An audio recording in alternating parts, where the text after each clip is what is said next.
Welcome to Journeys into Enlightenment with Janet. Join Janet and her friends as they gather at the intersection of consciousness and self-experience, what being consciousness in human form is all about. Access heart-centered awareness with them and feel the difference in the moment that will last a lifetime. Hello, and welcome to Journeys into Enlightenment with Janet. I'm your host, Janet Barrett. Thank you for joining me here in this fun that are the interactions and intersections of consciousness and self. I say it that way as we are much more. We are such multidimensional life forms, and any place of awareness, both consciousness and self, are present. The delight of this podcast for me is sharing with you and my friends in what I call heart-centered awareness, the field of unified consciousness. It is where we experience the quiet and stillness of the infinite, the all. Science will call this one thing, religions often other things. Whatever the words, it is a state of awareness free of form, undefinable, just felt, and it is where we are all one. It is our essence. My friends, who come in all shapes and sizes and orientations, share this knowing with me. We represent the diversity of being, sharing the same values about life and enjoying our differences. To those of you listening in, you are welcome into this space with us. There are no strangers, just friends not yet met. In this second episode of our podcast series, my friend Dr Mmatheo Motsisi will be joining you and me. We will be talking about consciousness taking form. Both she and I appreciate that there is much variety in expression and language of trying to describe the same thing from within our different perspectives, trainings, and cultures.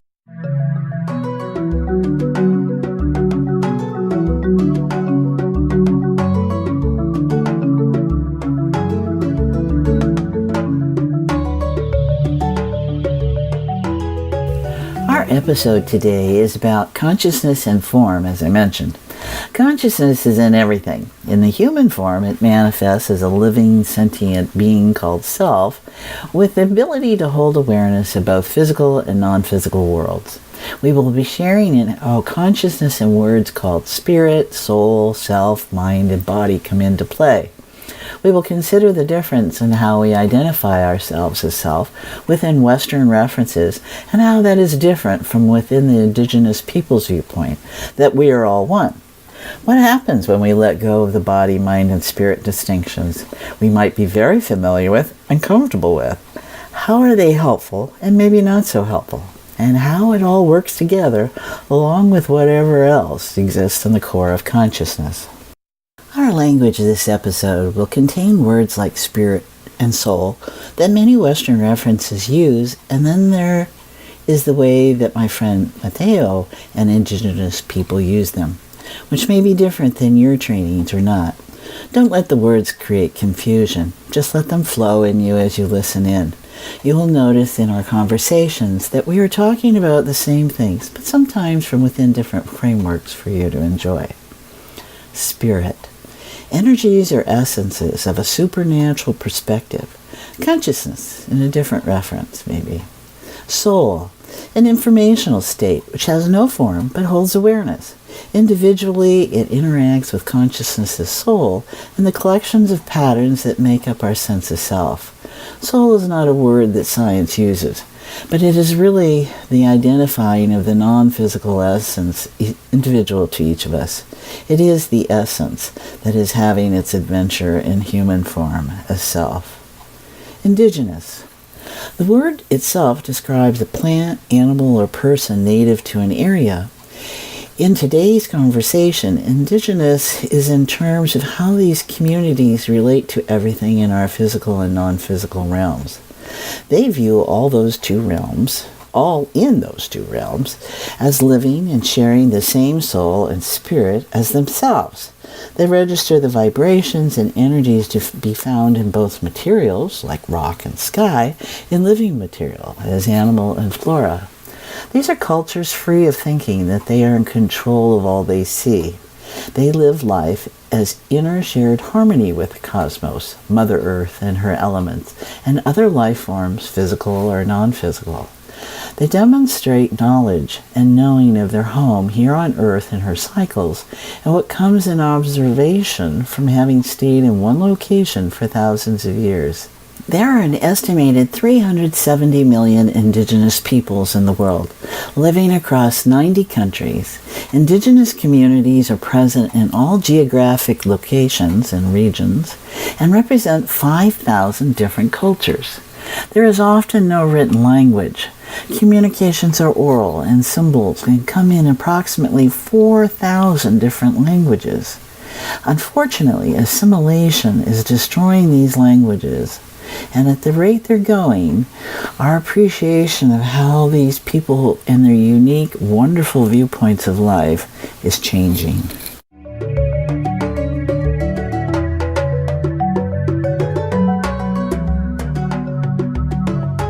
Common to the episodes in this podcast series, I am looking to provide you, the listener, with different tones and rhythms of flow. Some of the content may seem repeated, but it is in establishing our container of this podcast. In the diversity that we encompass, some of us resonate with this, some of us resonate with that. We may use different words, thoughts, and various practices, and all revolve around being and connecting to our essence. In making this a more inclusive listening experience, I'm offering all of us familiar and new perspectives. To set the tone for this episode, I'm going to use my husband Tom Barrett's meditation from his interlude and internet retreat archive. It is called Cultivating Silence. It is about separating from the clamor and sounds of busy populated urban life to be able to hear one's own inner voice. It is appropriate with my guest Mmatheo, who is a voice of the indigenous peoples and their worlds of listening to the rhythms of life. Cultivating Silence.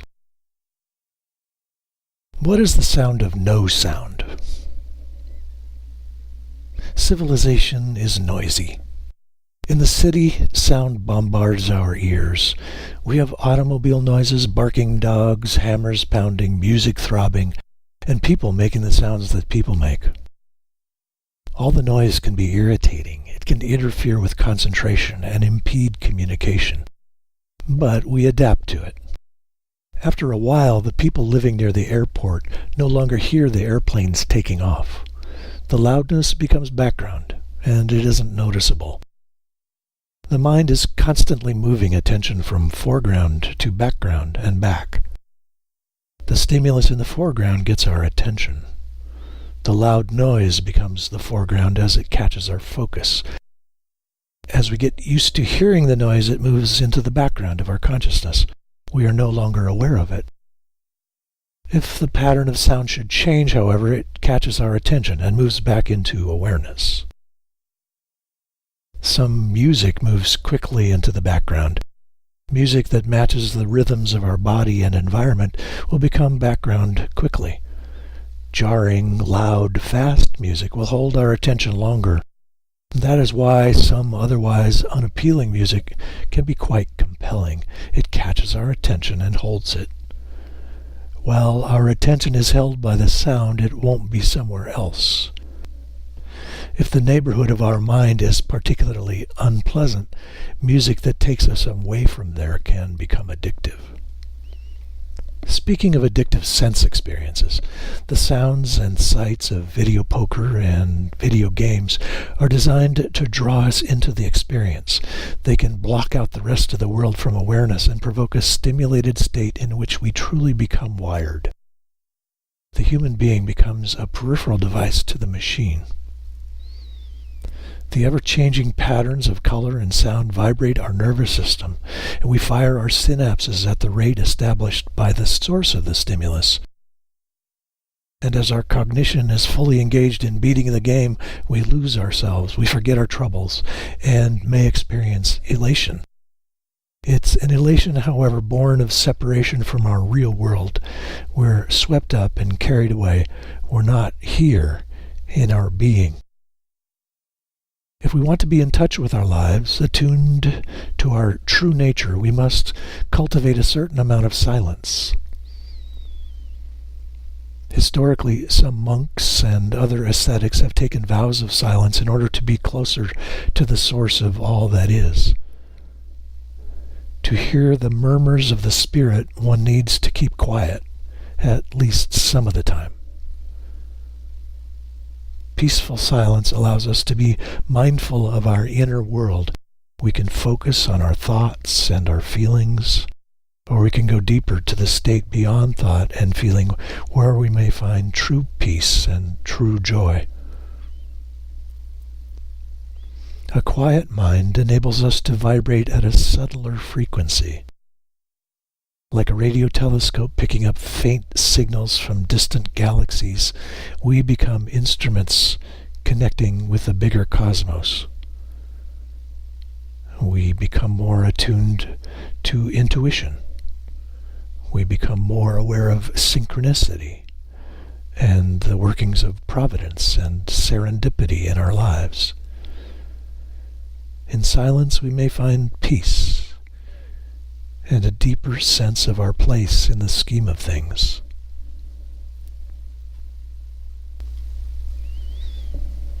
Take some time to listen to your environment. Note the sounds you can hear now. What sounds draw your attention? What sounds had moved into the background so that you hadn't been noticing them? As you notice them, they move into the foreground of your awareness. For a few moments, just let your awareness follow the sounds that reach you.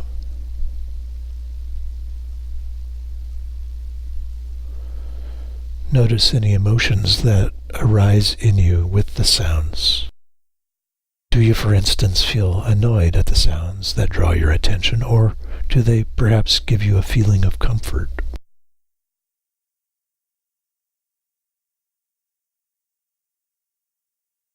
Practice letting the sounds just wash over you and through you. Let go of the emotions that the sounds generate. Instead of responding to them, just receive the sounds as the vibrations in air that they are. Let go of interpretation. Let go of your projection of emotion. Just be in your awareness of sound.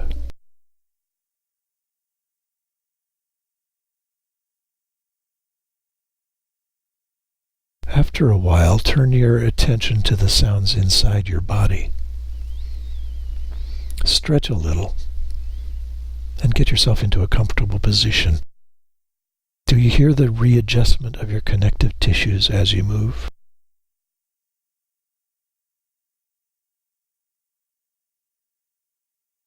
Notice the sound of your breath. Just listen to your breathing for a little while.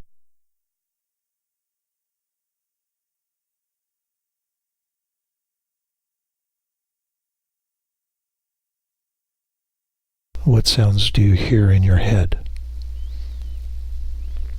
Can you perhaps hear blood pulsing? Can you feel it? Can you hear or feel your heart beating? Digestive sounds? What else?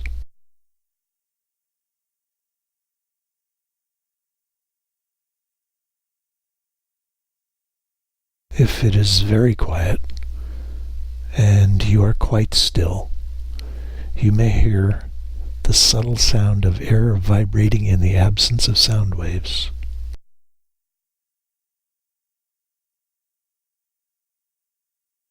Take your time.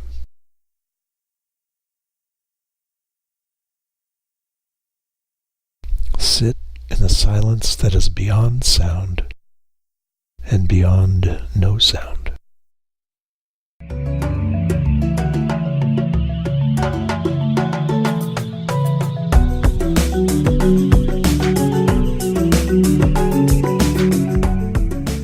Now, Mmatheo lives in Johannesburg, South Africa. We have never met in person, but we have met in this field, sharing what I call heart-centered awareness. Every engagement leaves me better for it when we chat over Skype. Mmatheo, as doctor, is an Indigenous Knowledge Systems Practitioner. She holds several degrees of healing, among them in traditional Chinese medicine, TCM, and acupuncture. She embodies and expresses Ubuntu, a Swahili word meaning the quality that includes the essential human virtues, compassion, and humanity. Her name, Mmatheo, means foundation, and it is so right on. She has traveled extensively, participating in healing practices and rituals of indigenous people around the world, in Nepal, India, China, the U.S., and Motherland Africa. Her quest to unravel the mystery that underlies the foundations anchoring our state of oneness, beyond the created and perceived divisions in existence, lead her to pursue the path less traveled. And there are others on that road to that path, for sure. In July 2017, she released her book, Odyssey of a Healer. This was a transpersonal study that spread over a period of 10 years, exploring the healing power of nature. The book, Odyssey of a Healer, captures her spiritual pilgrimage and the experiences of other healers she interacted with during her many travels. Her deep passion for natural ways of healing and honoring the practices of indigenous people around the world have propelled her to become a voice to the voiceless, and to be as a vessel to liberally share her spiritual insight with others in their pursuit to unravel the mysteries about Mother Nature as the giver of life, the nurturer, and healer. She has been hosted nationally and internationally by various radio and television stations. She runs her holistic practice located in Orange Grove, Johannesburg, South Africa.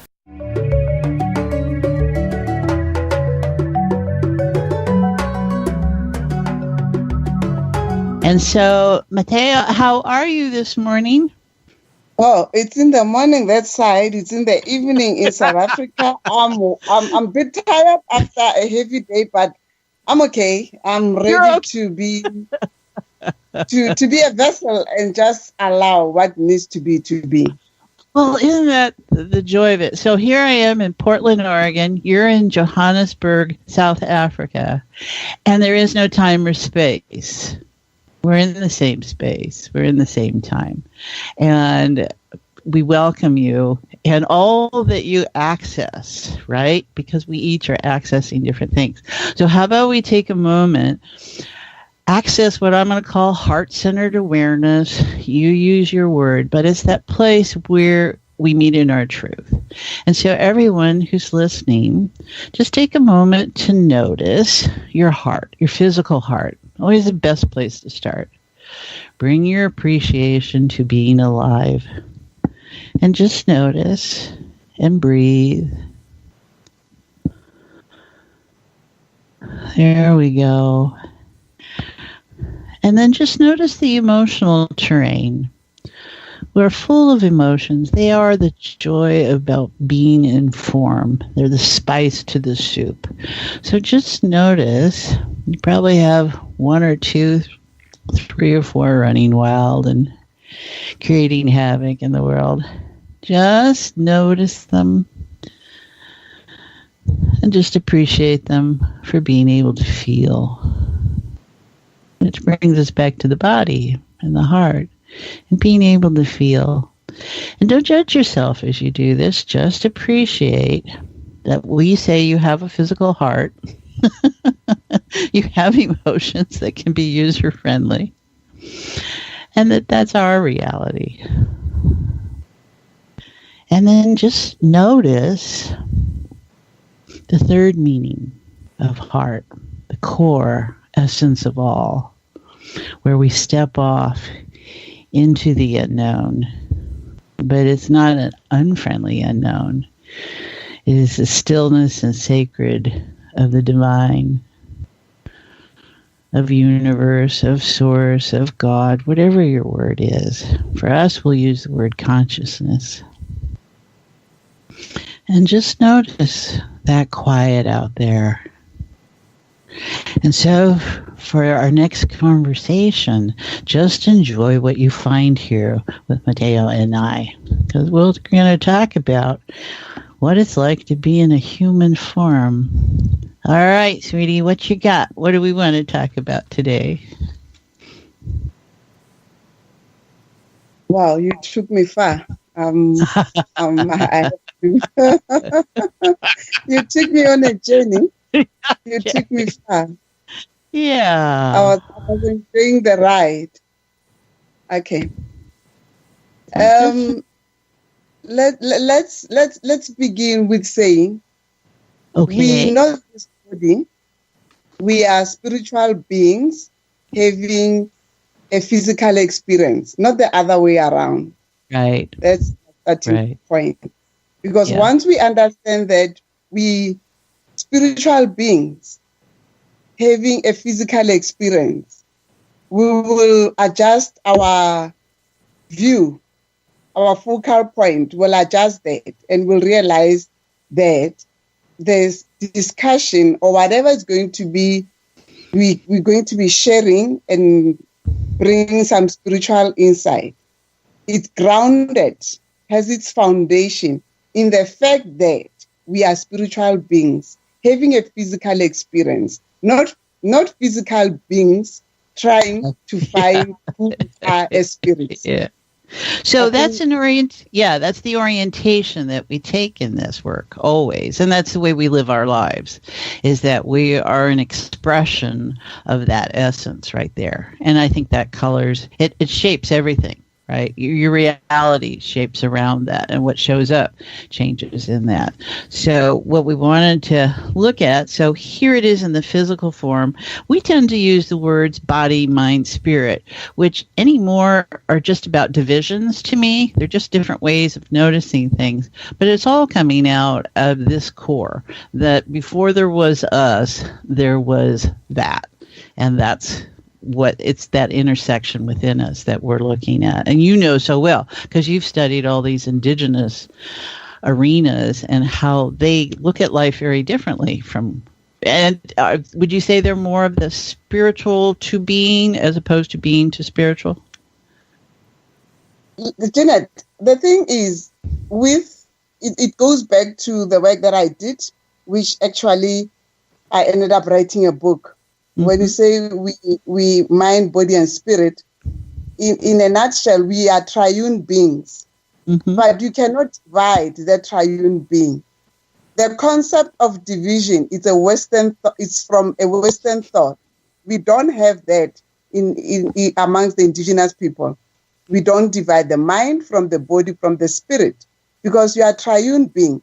If you were to divide, I've done a dissection, anatomy and all that. I don't remember when I was doing a dissection and I found a spirit there while working this body, because you cannot say the mind is equivalent to the brain. The mind is not the brain. Yeah. So having done the dissection of the human body, even today, I haven't arrived at that conclusion where I say the mind starts and ends here, the spirit starts and ends here within this body. So if somebody could do that and they are successful, I'd love to meet them. That's such a good point. You can see where labels are helpful, right? But what happens is that they get so powerful that they start to dictate. And that's really the morphic field energy of things. And so where you can see where, okay, when you're examining something, you might want to look at the finger and, okay, the finger hurts, right?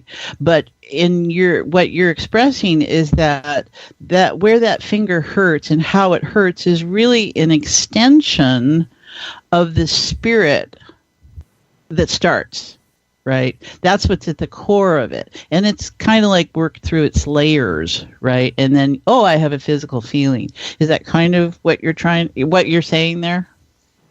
Okay, yes. Now that you've given me, you're using the finger. Let's go back to the finger. Okay. Whichever. We're going to give people the finger. I love it. Okay, so let's go back to the finger. And for that matter, let's take the index finger. Okay? Okay. We all got one. Everybody's got one. Or a couple of them, actually. Yes, whatever finger. Okay, fine. In the finger, when you look at it with the naked eye, you'll see the finger. But then when you go deeper, in Chinese medicine, or even in Ayurvedic medicine or or in other practices, you realize that within that finger has got energy in it. The Chinese, they'll call it qi. Mm-hmm. And then that energy travels through the meridians. Mm-hmm. But you cannot see the meridians and the qi with your naked eye. Right. You can only see the physical component, which is the finger. Mm-hmm. In the Indians will say it's prana. Mm-hmm. In my African languages, there are so many. I'm not even going to go there, because then I'll confuse everybody. I'll stick to, whatever languages that will be easily understood. What I'm saying is... Yeah, but, that's a good point right there, Mmatheo. That's a really good point. Our languages sometimes are so limiting. And so we go to describe something, and in an English term, it's going to be very inclusive or not at all. And then where you have this African language or the varieties of African languages, they may have many definitions for the word, right, and what they're describing. And I think that's I don't mean to hold things up. I think for us listeners, it's really important to appreciate all the different ways, because we're so mindset. We get very oriented into habituated thoughts. So here we go, everybody. There are lots of different words to describe. You may understand some. What I want you to notice is how you resonate to it.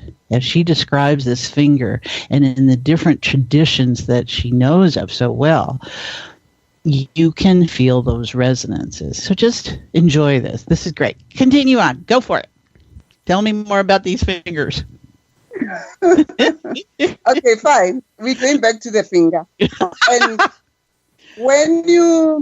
I'll make an example. And I'll use myself an example because I want to speak from the heart and from my own experience. Right.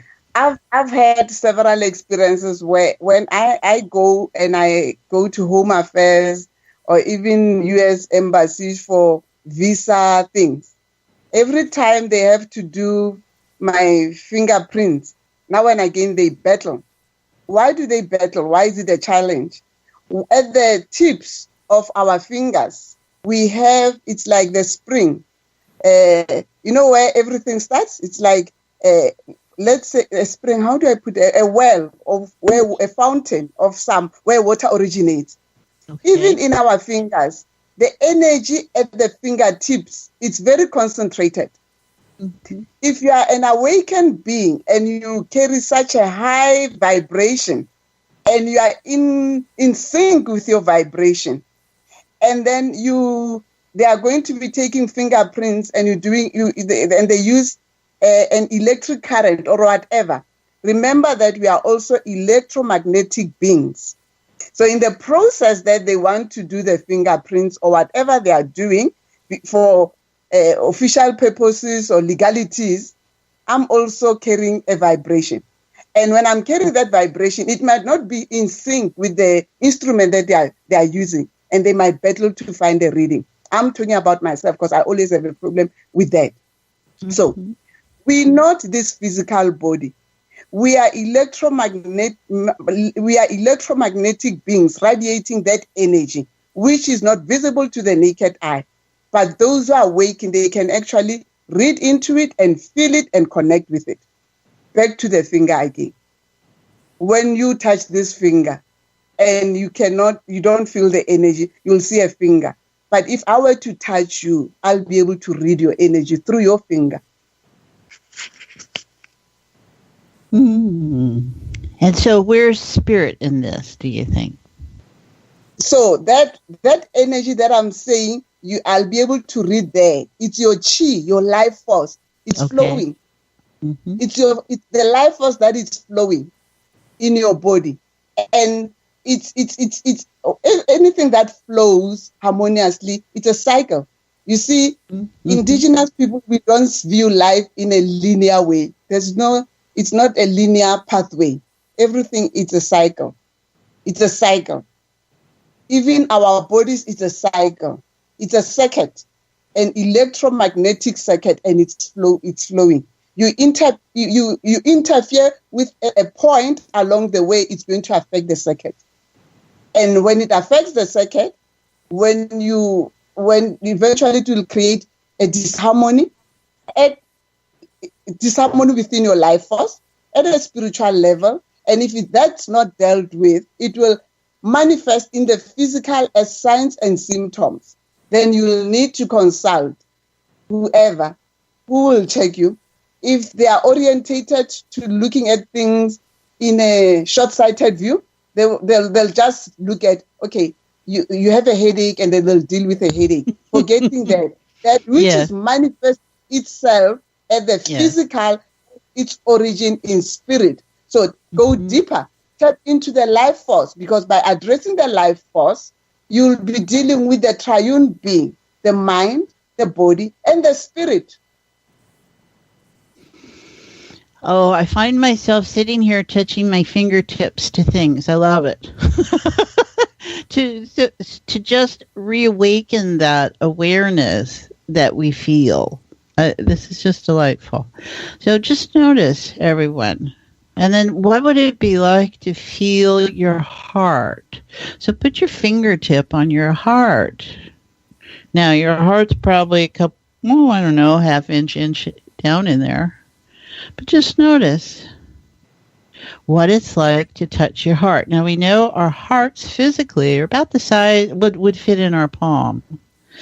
And one thing I have been talking about is the blue whale, whose heart is the size of a Volkswagen VW bug. And just notice what it's like to touch your heart. And this is such a simple centering exercise, I think, Mmatheo, to remind people that they are present. Yeah, that's really nice. So we're looking for disruptions. Well, we're not really looking for disruptions. What we're looking for is totality, wholeness, really. And where a symptom would show up, and it can be emotional or physical or mental or, all these psychological or psychic or spirit, all these different references that we are so dynamically composed of. We tend to just look at the surface and go by our eyes, and you're using your inner eyes to observe information that isn't readily available on the surface. And so you're inviting us, and the indigenous qualities are inviting us to consider the wholeness that's present. And that's something Western medicine has specialized. We even call them specialists.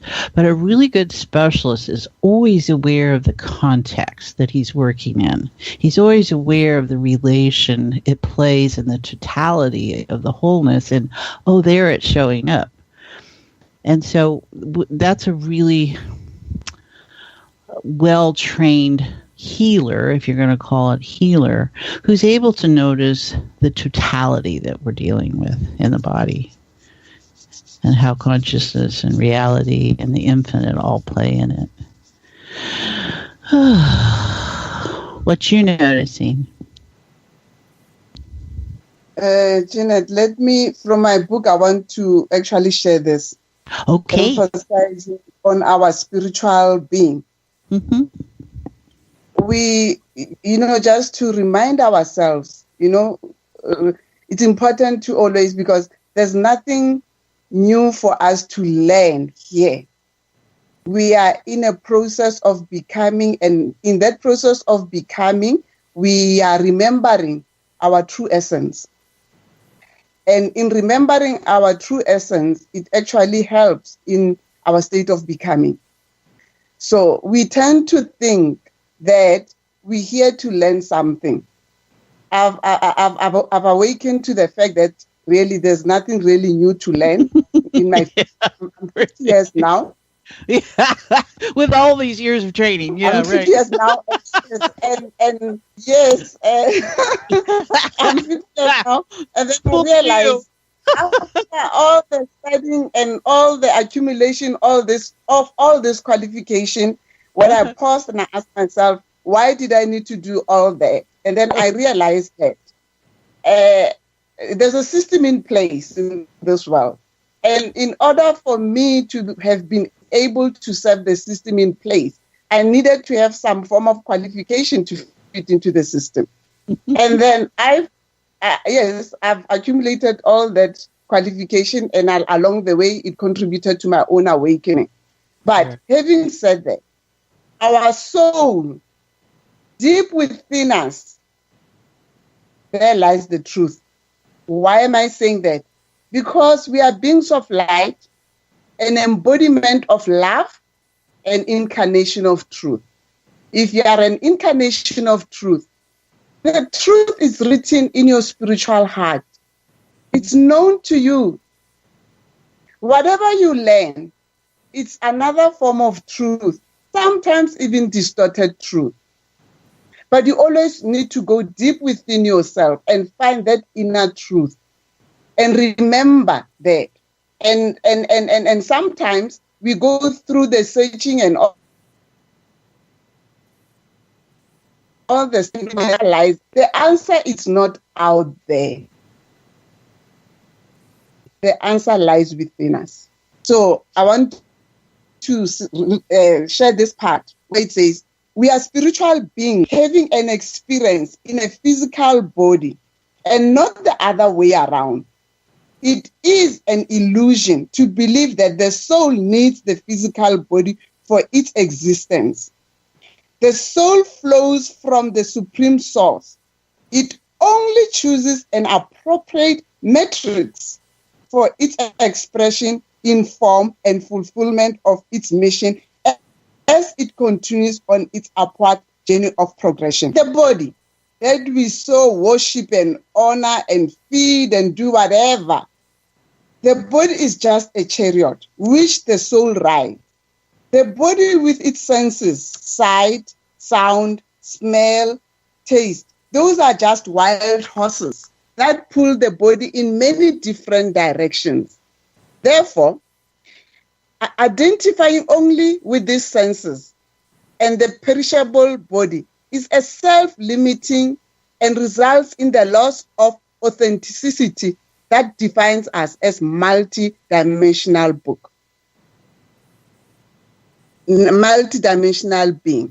Mm-hmm. So a seed is contained in everything that is in a process of continuous change, in a spiral and evolutionary progression. So why do we always think the answer lies there? So if we are a seed, why do you divide the seed? Because the seed can only function in its wholeness. Yeah, I have a tendency to see people as chunks of cheese, to be honest with you. You know, Swiss, I don't know. Are you familiar with Swiss cheese in South Africa? It's a cheese that's got a lot of holes in it due to the fermentation and the mold and all that stuff. And I've always tended to think that people are slices of cheese. They can tell me everything about their holes. They can tell me about what's missing. And they lose the context that they're a whole chunk of cheese. They're not just a slice of cheese. Right? And that if you only focus on what's missing, you never get outside to see how that particular whole relates to the other whole. And when you put them all together, you have like a constellation and you have this really fascinating character. But we just go, oh, I got problems, right? And we lose ourselves in it. So I appreciate what you're saying there. Very good. So everybody, yes? Also, Janet, when you that cheese that you Swiss cheese that you're describing, which I love so much, when some of when a person is saying this is my problem, and they see fault in themselves. They only see the shadow aspect of their being. They see all the negative. Right. It's okay. But the other thing is, sometimes, I'm talking from my own experience, sometimes it's not the inner voice talking to them. It's what they are saying about themselves. It's what other people, the perception of other people about them. Now they've actually internalized it. And then they think they have to meet the expectations of others. I've gone through that. I'm very comfortable in my own skin now. Right. Because once you realize that the divinity is in you, the divinity that you're looking out there, whether in churches, whatever, reside in you. And there's a yin yang thing. There's the light side of you and the shadow side, and they have to complement one another. I remember during my initiations and my travels, there was a time I had to deal with the most challenging things, and I'll cry. And I said, why do I have to go through such tough journey? And I remember I'll get a message in spirit, and they'll say to me, in order to access the light, you have to penetrate through darkness. Mm-hmm. In order to access the light, you have to penetrate through darkness. And I'll be told, there's nothing wrong with light and darkness. Right. When they are in harmony, when they are balanced, the yin yang. We have the night and the day. But you never see where the night starts and where the day ends, because the interplay is so harmonious. Right. So within us, if we have that harmonious interplay of our shadow aspect and our light, we are in harmony. But humans, we tend to want to, I don't know why we do that to ourselves. I've done it, but I've outgrown it. Now and again, I find myself doing it, and then I say, no, you're not going that route. We tend to want to compare. We want to say, oh, this is good. We must always have comparisons. This is good, this is bad. According to whose standard? This is light, this is dark. According to whose standard? Why can we not say, in the midst of that dance, harmonious dance where we have night and day, we have the light and the darkness, there has to be harmony. The interplay, it's so beautiful. Once you've actually embraced it, that when you're out of sync, you already feel that, no, I'm out of sync. One is rising above the other, and I must be grounded again so that there's harmony, because it's a cycle of life. So what you're talking in my language would be that this is the intersection of consciousness and self. Self runs the body more or less through the sensories, and its job is to keep you alive. And so you're going to make decisions, you're going to make judgments on how to be safe and complete. Right. And the human system as an animal living thing has that orchestration to it.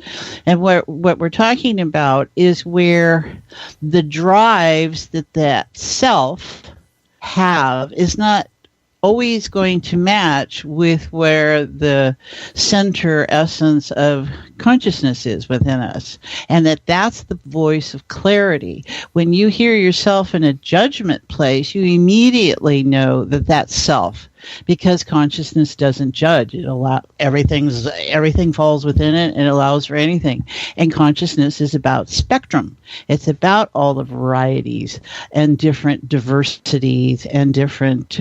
There's nothing common except what is common to each of us, right, in this state of awareness. So you've described so well how we can wind up following mind, which is self, and not be listening to mind that comes out of awareness, comes out of heart. The thinking that just becomes its own little monkey mind, as opposed to the thinking that comes from out of heart. And for me, and that's, as consciousness, and the difference that it makes, and how we can get led astray. And in cultures, certainly in Western culture, which, is reflecting different values, that ability of light and dark, the duality that is present in physical, non-physical realms, has a place, because we're really about discerning. But we take it to the place of judgment. And once the judgment gets locked in, we lose all the variety. We lose all the different interpretations, all the different sensations. We go, oh, this is it. Now I don't have to think about it. And right or wrong. And if you're in a world that exists in right or wrong, that's part of that. So we can be right, we can be wrong, they can exist in the same space, because all is allowed. Right? There is no judgment in consciousness. So we're always in this state of duality, polarity. Scalar is where you're going to take those forces at play, and whatever something matters, you take the opposite of it, the antimatter, you collapse it, and then a new possibility shows up. We use those terms in consciousness technologies. So what you're describing so well is how we can get in a fixed position. And if you're in a fixed position, that is not your core that's talking. That is the self that's invested in a certain aspect of being the way it is. So, yeah. Yes, it's one of the elders. I think he's 90-something now, who actually initiated me. Once said this to me and said, Credo Motwa, he is quite well known. He said, a man who lives with his soul and who lets his soul rather than his brain guide him is better equipped to face the mysterious and supernatural things, because the soul understands these things while they bewilder the brain. The brain, remember, the brain and the mind is not the same thing. The mind, yeah, right. The brain will drag that information and reason and do whatever and drags them into the quicksand of materialism. So, if you can never understand things of spirit using your brain, right? Yeah. It's the wrong reference. It's totally the wrong reference. Yeah. Yes, you can never. Because I know. It's geared towards real things, construct, form, shape, right? And so when you're talking about something that's essence that you can't really see or tag, it doesn't know what to do with that, so it'll reject it. So that's why it's this constant feedback flow. So I love that. Yeah. How do you appreciate the mysterious and the curious and all those if you're closed off to what that might mean? Yeah. And also, Jeanette, when the brain cannot understand it, it will reject. But not only reject, it becomes, and it puts you on a fear mode. False evidence appearing real. Now you're so fearful of everything around you because the brain cannot understand it. And the spirit is gentle. The spirit cannot function when you are driven by fear. The spirit is love, is driven by the law of one, which is love, unconditional love. So once you are in the mode driven by fear on a fast lane, you can't hear the spirit, because then you need to calm. No wonder in the East they'll emphasize meditation and all that. Calm your mind, ground yourself, be here in the moment. Back home we have other ways of actually calm the mind. I know when my mind is jittery and there are a lot of things happening in my mind, I can't hear spirit. I lose track. I behave in a manner that you won't want to be near me, because I can't function in that. I can't function in that arena, because I can only function when I'm at peace, in that serene state for the Godhead or the divinity in me to manifest, and I am able to hear the inner voice speaking and guiding and directing me. I think it's also kind of interesting. I know I've certainly held awareness at time of how, and I'll just call it God laughing, right? I experience a lot of God laughing. And I think it's really a vibrational level that the body registers as joy and as laughter. And it's just a different resonance, you know. But that it's okay that I go through stuff. See, my soul is okay with setting the course of it, right? It sets a direction about being in this body and what I might explore. And consciousness is the medium that says, okay, go for it. What do you want? And it does not do the judgment part. So you'll see suffering. You'll see trauma. You'll see angst, you'll see death, you'll see all these different things that we go, well, I wouldn't want that, and I don't want to do that to myself, but we do. And because there's not an attachment to us experiencing that.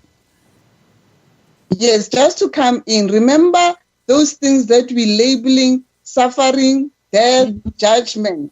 We label them. Yes. We label them. We attach labels. Humans, we're so good. Everything has to have a label.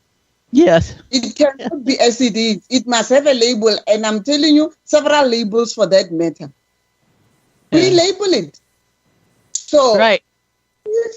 If If you have go labeled it, if you have actually, let's say if I walk barefooted, and in America, I've just come back from the States for my graduation, and I walk barefooted, and I go to one of your malls, and I'm walking barefooted. Okay. Yes, but I want to give you a scenario here. And I'm walking barefooted, and I've got my, whatever clothing that looks more like I come from a jungle, and I walk like that. They might think I'm not okay. Do you get what I'm saying? I'm walking barefooted, and I'm not wearing this modern clothing. I'm wearing more an African attire, and my skins, because I do have some skins back home. And I'm wearing that, and I'm walking barefooted. People will probably look out and say, oh, now something is wrong, and maybe even call the police or whatever, because it's not the norm. It's not accepted. Yeah, it's not the norm. Yes, but back home, if I walk like that, they'll be saying proud, oh, Yane, she's honoring nature, and really it has got into her head, and she's honoring nature. They won't be bothered that I'm walking barefooted. And remember, I'm walking barefooted not because I don't have shoes, but something in me says probably I want to connect with nature, and I want to feel the vibration. Yeah. And I'm walking barefooted because something says that. So what I'm saying is that humans, because we love giving things labels, and different parts of continents and countries will label this, that, and that. We don't have a uniform way. And anyway, we cannot have a uniform way of seeing things. But we need to reach a stage where when we see something, we accept that it is what it is. You don't understand why this person is doing whatever. It's probably their drama. Honor their drama, but don't be caught up in their drama. It's their drama. Don't judge either. Don't even have labels, because your label might not actually be the right label for that scenario. But when it's a personal thing that I'm going through and I label it, which means this drama that I'm going through, I've labeled it painful. And because I'm saying it's painful, definitely it's going to be painful because I've told myself that it's painful. Yeah. I don't see it as I don't want to say a learning experience. I don't see as something consciousness wants to help me in awakening or finding my strength or dealing with an issue. I label it as painful, and once I label it painful, I want to escape. Human nature wants to escape from pain. But then the lesson will be repeated because consciousness says, no, wait. In this, though you are in this body, this is part of your journey to go through this experience so that you awaken to your true essence. No wonder we have many lessons being repeated over and over. I've had that. I'm talking from experience. I've had that. Lessons repeated and repeated until finally I realized, oh no, you know what? Let me make peace with this. And when I make peace and I allow what it is to be and tap in and I say, may I be given divine wisdom and guidance to go through with the process and flow like water and go through to the wherever it's leading me. And once you make peace, you flow harmoniously. Whatever you reject has power over you. That which you make peace with has no power over you. It becomes your friend. Well, and it becomes your companion, and it's going to keep you company, right? And I can see, as in Western society in U.S., which is basically, I would have to say, my orientation about medical field and being a human in a medical field in the United States, and the opportunities and what that includes. There is such a resistance in our culture to feeling bad. And what we've done is made that more with that dynamic, like we do with anything. And instead of stopping and noticing, we allow ourselves to develop symptoms.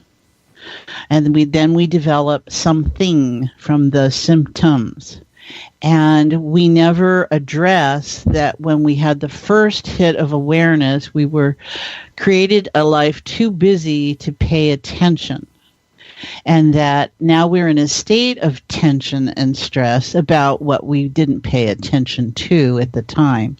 And that's the God laughing so often to me, is we're in that pattern. Okay, I've been here before. Is this the same thing?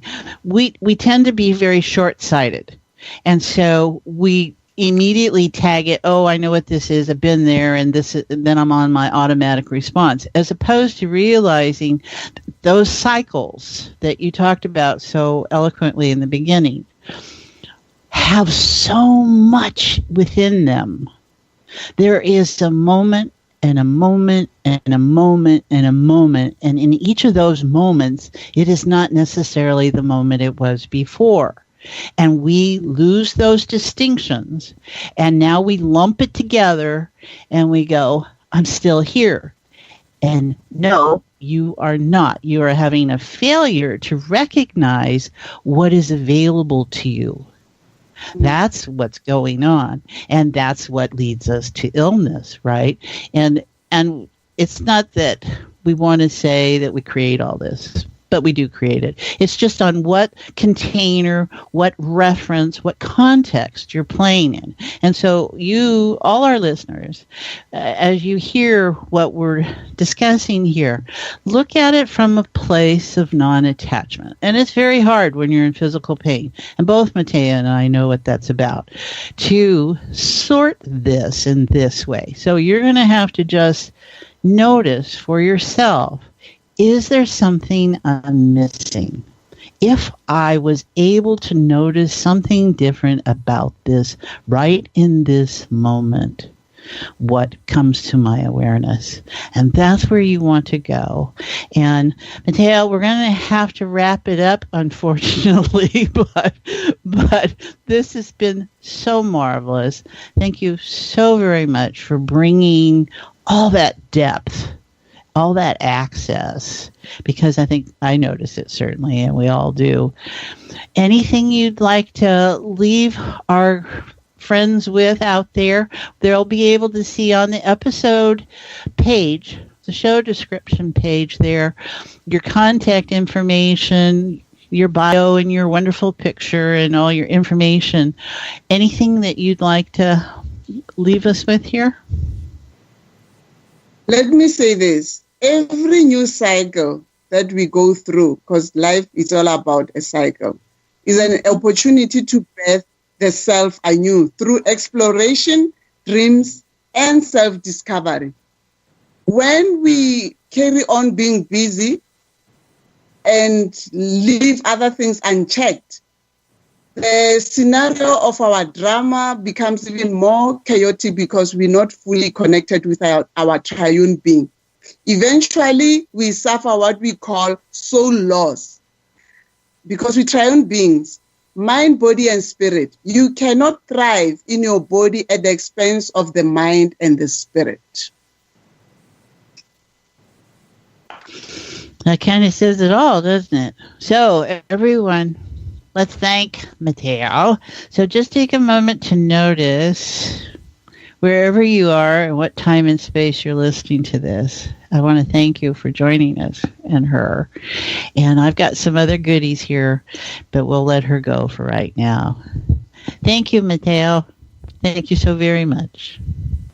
Blessings. Blessings, yes.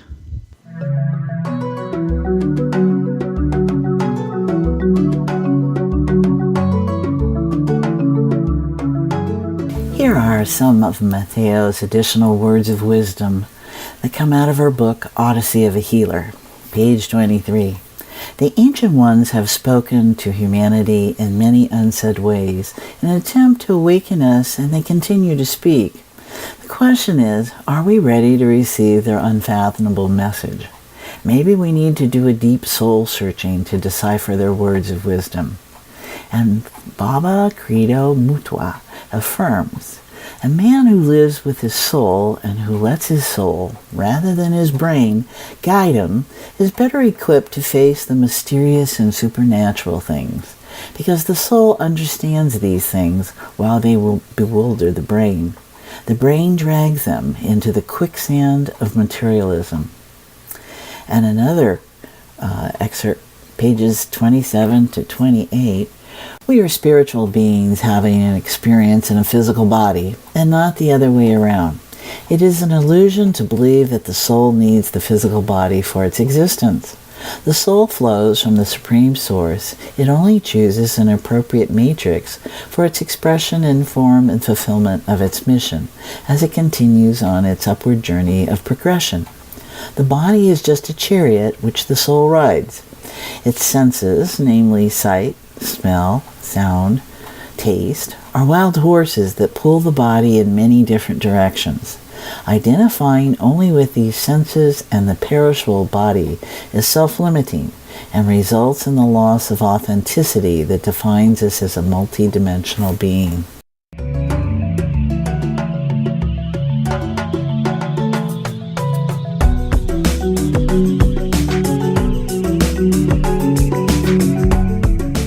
Mmatheo's book, Odyssey of a Healer, is available on Amazon. And for more information about Mmatheo, her contacts are www.mmatheomotsi.com, and her email is mmatheo@worldonline.co.za. You can find the correct spelling for Mmatheo Motsisi at my website, janetandbeyond.com, at the podcast page for episode 2.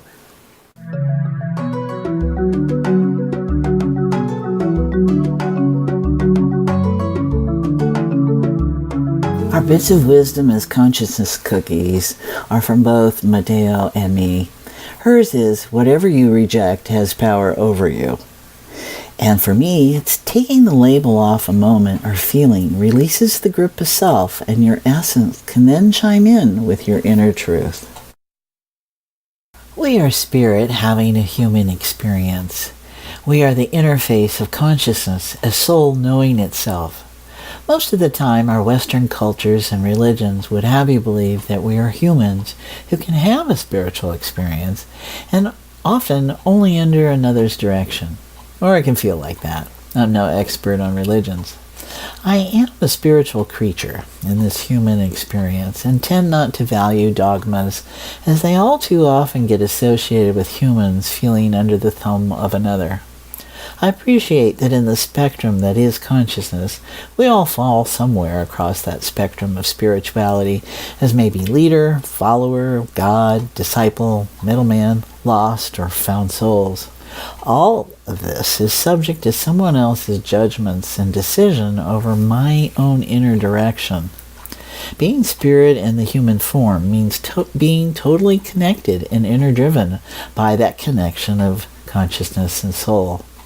Labels bring about a sense of order, so they can be useful for distinctions. When they represent morphic field energies, they can be quite powerful. The order in the labels of body, mind, and spirit can take on an energy of its own. In indigenous cultures, there is no separateness known as body, mind, spirit. And even in this order of labels, we can feel that the body is the physical, then mind, the interpreter, followed by at last by spirit, whatever level of awareness that might be. That the body is the lead label I don't think is a mistake, but a reflection of how humans, exposed to things and the gathering of things and the sounds of the community of things, can organize their sense of being. We forget in the clutter of others and things what is at essence, spirit, in us and around us. If anything is true in our Western references, it might be more useful to remember our titles in a different order. We are spirit, mind, body. Spirit is essence, consciousness as the collective, and soul as the individual, with mind as interpreter, as self, holding the body as the living mechanism of the expression of spirit. Emotions give us the energy of connection, relation, and the qualities that can be involved in those connections.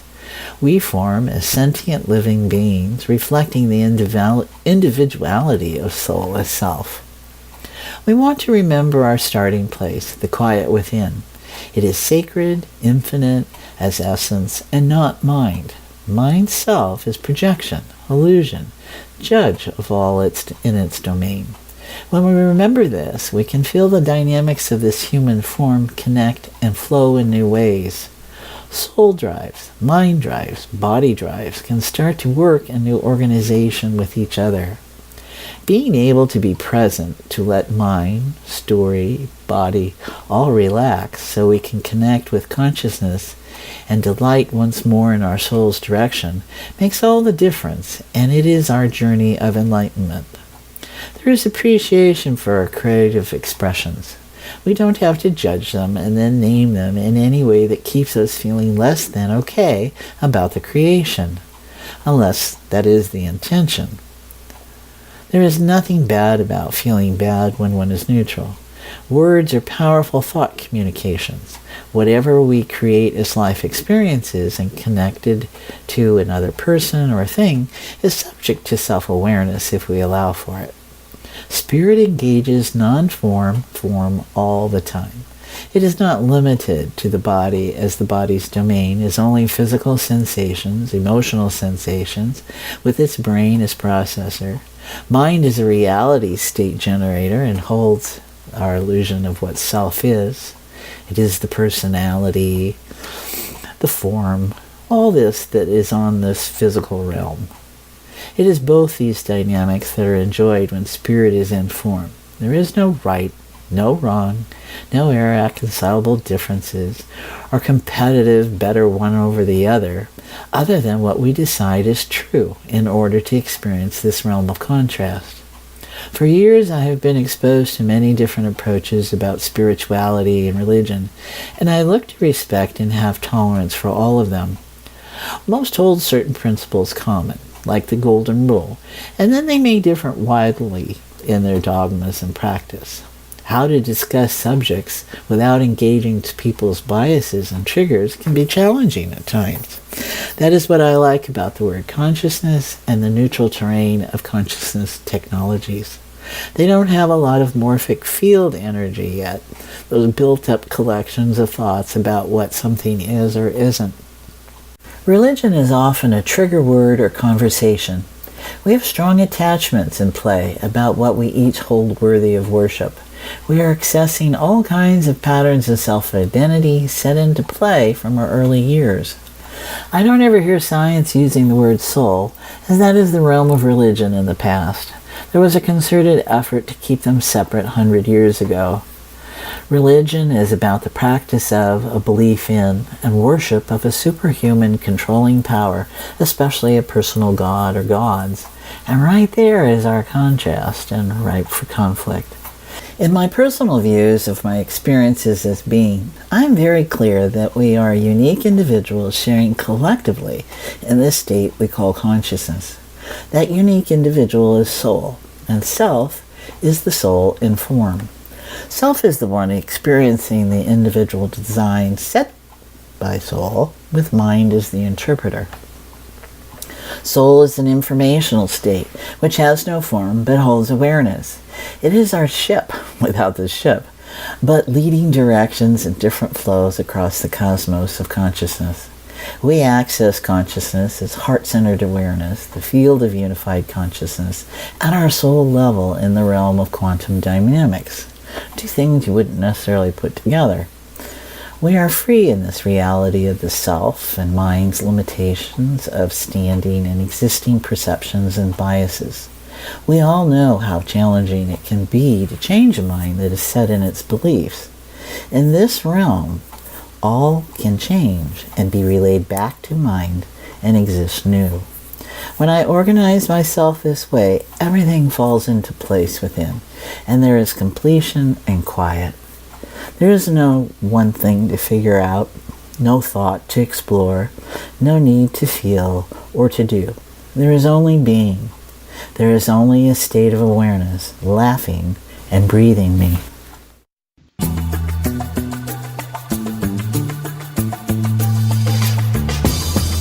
Thank you for joining me here at Journeys into Enlightenment with Janet. You can continue to join us every 2 weeks here on the CTR network. You can post any questions or comments there, or email me directly at janetandbeyondpodcast.com. For more information about all the elements that make up each episode, they are on my podcast page at my website, www.janetandbeyond.com. You will also find information there about my other podcast show, Conscious Conversations with Joan and Janet, and about my work with clients. You can sign up to receive my regular weekly blog, Life in the Beyond, Journeys into Enlightenment. You will also find out about the Fuzzy Photons playground groups I offer. Live interactive space via Zoom video conferencing on your favorite device on Thursdays. If you're looking for other regular opportunities to sit in heart-centered awareness with others and explore life, you will find it here. You can follow each episode of this podcast series on my YouTube channel, Journeys into Enlightenment with Janet Barrett. Till the next time, feel the difference in this moment. It is real, and it can last a lifetime.